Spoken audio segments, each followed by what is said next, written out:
നേതാവ് വരുന്നുണ്ട്. നമസ്കാരം. നമസ്കാരം. നമസ്കാരമുണ്ട്. ഇരിക്കൂ.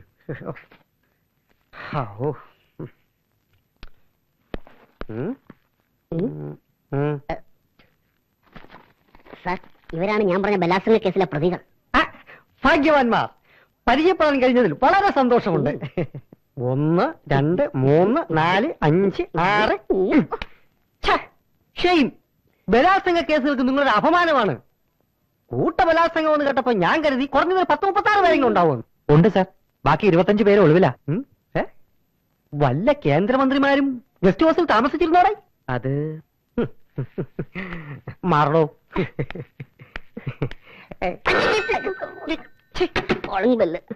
അമേരിക്കയിലും മറ്റും ചായ കുടിക്കുന്നത് പോലല്ലയോ ബലാത്സംഗങ്ങൾ നടക്കുന്നത്?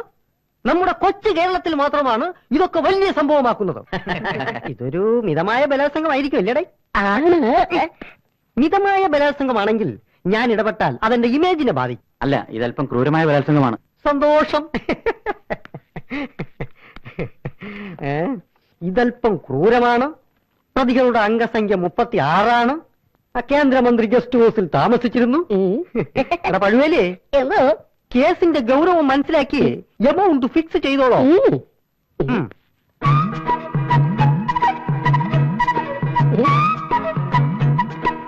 പോക്കറ്റിനുള്ളത് മുഴുവൻ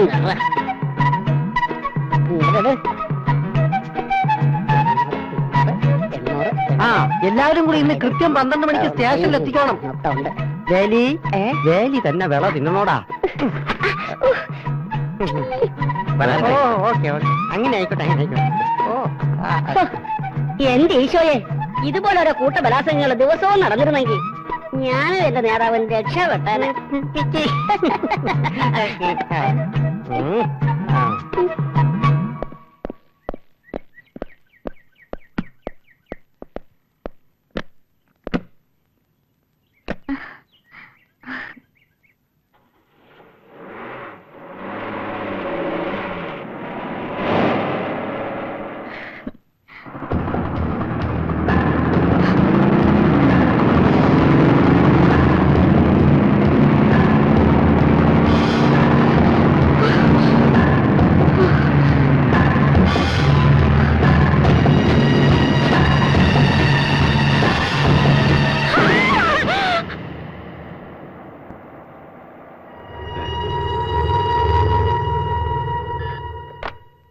ഹലോ. എത്തിയാൻ പറയും, ഞാൻ പോരാ.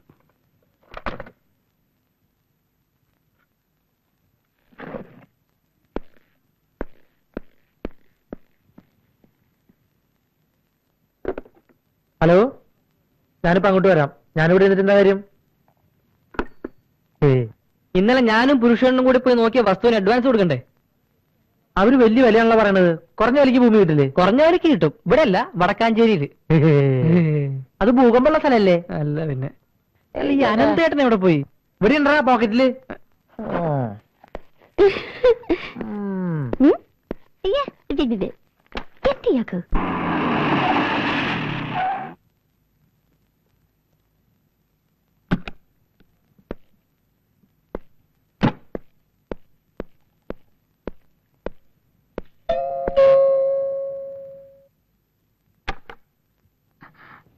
ഇന്നെന്താ പതിവില്ലാതെ നേരത്തെ വരണമെന്ന് തോന്നി.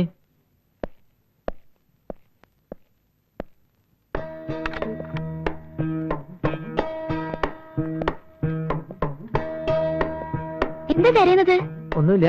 ആനന്ദിനും ഇങ്ങോട്ട് വന്നില്ലേ? ഇല്ലല്ലോ. വരുമെന്ന് പറഞ്ഞിരുന്നോ? അത് ഒന്നുമില്ല, ഒരാവശ്യം ഉണ്ടായിരുന്നു. കുഴപ്പമില്ല.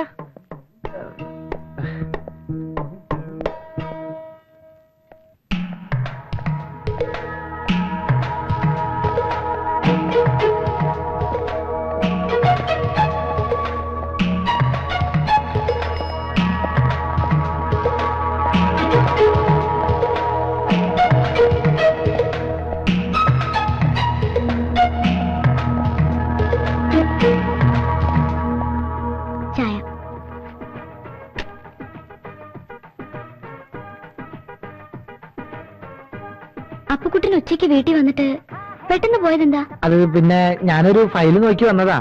പിന്നീടാ മനസ്സിലായത് അത് ഓഫീസിൽ തന്നെ ഉണ്ടായിരുന്നു. അനന്തൻ എവിടെ? അവന് സാധനങ്ങൾ പർച്ചേസ് ചെയ്യാണ്ടെന്ന് പറഞ്ഞു.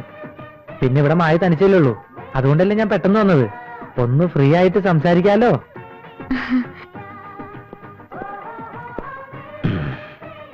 എന്തോ പർച്ചേസ് ചെയ്യാനുണ്ടെന്ന് പറഞ്ഞിട്ട് കയ്യിലൊന്നും കാണുന്നില്ലല്ലോ. ആ പർച്ചേസ് നടന്നില്ല, അവിടെ വലിയ തിരക്കായിരുന്നു. മോളെ എന്തൊരു രുചി. മോളുടെ കൈകൊണ്ടുള്ള കറികളും ചോറും തിന്നാൻ മറിയാം ചേട്ടി ഭയങ്കര ഇഷ്ട. മോളൊരു കാര്യം ചെയ്യും, കുറച്ച് ചോറും കറികളും ഒരു പാത്രത്തിലാക്കി തന്ന മറിയാമ്മ ചേച്ചി വീട്ടിൽ കൊണ്ടുപോയിട്ട് കഴിച്ചോളാം. പിന്നെ അത്താഴത്തിന് ബുദ്ധിമുട്ടുണ്ടല്ല. അതിനെന്താ, ഞാൻ ഇപ്പൊ തന്നെ എടുക്കാം. എടാ പൂട്ടാ, നീ എവിടെയായിരുന്നോ എത്ര നേരം? ചേട്ടത്തിക്ക് വല്ലതും തിന്നാൻ കൊണ്ടുവന്നുണ്ടോടാ നീ? ഇതൊക്കെ പോരെ? എന്റെ വീട്ടിൽ വാടകയ്ക്ക് വന്ന് കേറി പ്രേതണ്ടെന്നും പറഞ്ഞ് പുഴു അടിച്ച് എന്നെ കവിളിപ്പിച്ച് ഇപ്പൊ എന്റെ വീട് നിങ്ങൾ സ്വന്തമായി. ഇപ്പൊ ഇച്ചിരി സൗകര്യമൊക്കെ ആയിപ്പോ മറിയാമ്മ ചേച്ചി വല്ലനാളൊന്ന് വരുന്നത് പിടിക്കില്ല അല്ലേ? അല്ലേടാ, ഞാൻ നിങ്ങളെ കാണാനില്ലടാ ശബി പറഞ്ഞത്. പിന്നെ ആരെ കാണാനാ? എന്റെ മായമോളെ കാണാനാടാ. എന്തുട്ടിയടാ നിന്റെ പോക്കറ്റില്? ഒന്നുമില്ല. എടാ എന്തുട്ടിയടാ നിന്റെ പോക്കറ്റില്? ഒന്നുമില്ലാന്ന് പറഞ്ഞില്ലേ? ഞാനൊന്നും അതിനകത്തൊന്നുമില്ല. എന്തത്ര ഉത്സാഹം വിടണ നീ. ആ ഇതെന്തിനാ? സിഗരറ്റ് വലിയോ? പേന നിന്റെ പോക്കറ്റിൽ ഇരുന്നോട്ടെ.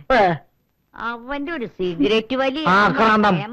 വെറുതെ കിട്ട പിണ്ണാക്ക് നിന്നും തീറ്റ പണ്ടാറം.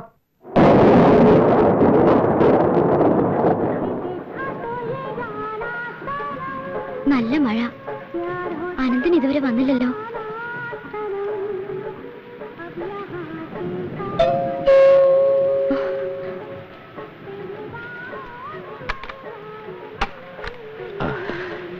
അയ്യോ, ആകെ നനഞ്ഞല്ലോ. ആ സാരല്ല.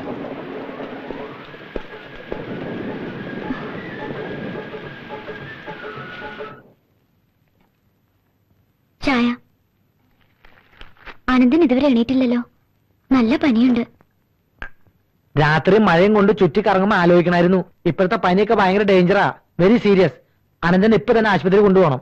ഞാൻ പറഞ്ഞു നോക്കി, കേൾക്കുന്നില്ല. അത് പറഞ്ഞ ശരിയാവില്ല. ഒരു പെൺകുട്ടി ഈ വീട്ടിൽ ഒറ്റയ്ക്കുള്ളപ്പോൾ അവൻ ഇവിടെ നിൽക്കുന്നത് തീരെ ശരിയാവില്ല. അതുകൊണ്ട് മായ അവനെ പറഞ്ഞ് മനസ്സിലാക്കിയിട്ട് ഉടനെ ഹോസ്പിറ്റലിൽ അഡ്മിറ്റ് ചെയ്യും. ഞാൻ ഒന്നുകൂടെ പറഞ്ഞു നോക്കാം. ഡാ, ആ, ഡാ, ആ, നീ ഇന്ന് ഹോസ്പിറ്റലിൽ പോണല്ലേ? ഇല്ല, അതിന് ടാബ്ലറ്റ് വെച്ചാൽ മാറിക്കോളൂ. ഉവ്വ ഉവ്വ, ഇതൊരു ശീലാക്കണ്ട കേട്ടാ. വേറെ ഹോസ്പിറ്റലിൽ പോട്ടോ. ആ പിന്നെ അവനെ ഹോസ്പിറ്റലിൽ അയക്കാൻ മറക്കണ്ട കേട്ടോ. ഉം. ഓ ശരി.